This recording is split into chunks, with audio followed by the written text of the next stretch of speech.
आई, मावशीची न तुझी कधी भांडणं होत होती का ग लहानपणी?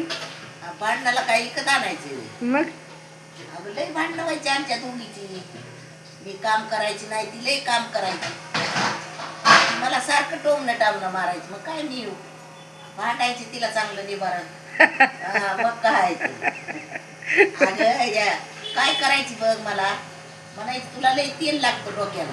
हा मग चिडून मी म्हणायचे बघ आता कधी लावते का ते.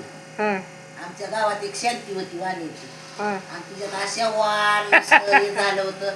मी म्हणायचं आता शांतीचं डोकं जसं आहे तसं झाल्याशी मी तेल लावायचे.